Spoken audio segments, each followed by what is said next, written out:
I had one wish for everybody, it really would be that everyone got canceled, because you just can't. It's like that place in Bikram where you just can't get up. You can't. And so it's a real blessing, because then all of the karma just runs itself and exhausts itself, because there's nothing you can do. You're laid out. And then in the absence of that, then I think, the best thing to remember is it's all karma. So feeling like you're arrogant or a jerk, or feeling like you're playing games, or all of these feelings, that's just the karma that's arising. The whole game is don't identify with it. The whole game.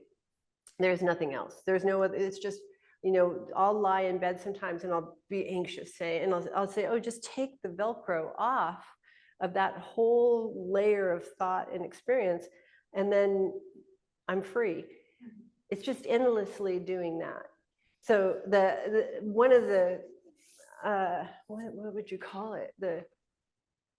The bait and switches of this past era was the whole idea of self-help or anything of that nature.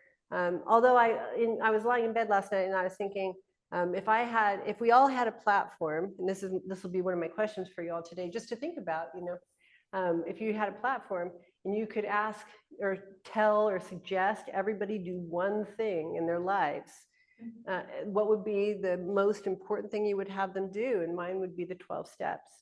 I think they're pure alchemical magic, that's hidden. They're in Tibetan Buddhism, you have what are called terma, which are the hidden treasure teachings, and they're hidden in the rocks, and they're hidden, sometimes as a cell in someone's consciousness. They're just these hidden treasures, and only the initiated can see them or, tap into them.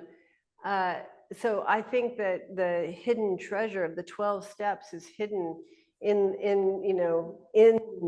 these rooms around addiction, and people are like, oh, that's for those people, and those people are actually the ones who are getting the most blessings.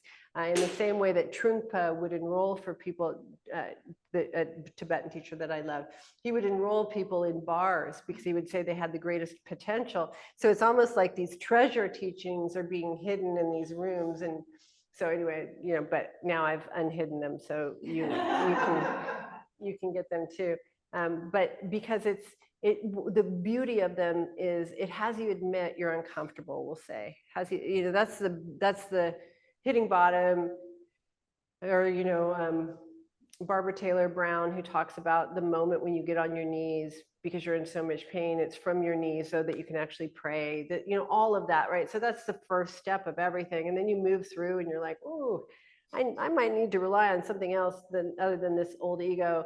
And then you say, ooh, what am I doing that keeps feeding the ego machinery, that if I stopped feeding it, I would exhaust that karma.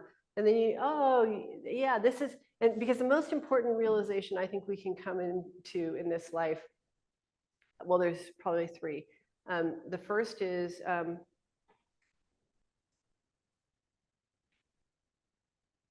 this isn't me. Whatever it is, like that fundamental feeling of dissatisfaction, that is samsara. So if you are feeling a fundamental sense of dissatisfaction, good for you. That means you're reading the signs well. But that's not you. So and on the other hand, the other realization is that is me. Everything's me. And this is mine. I mean, so it's this funny tightrope that we're walking. And then the third and most important, the place where we all have the ultimate power when we flash on it, and the most difficult, especially I think in Western culture, but I don't know. I mean, but it didn't seem like they had this in Mongolia, is the understanding that I did that. Whatever conditions are in your life, you did that.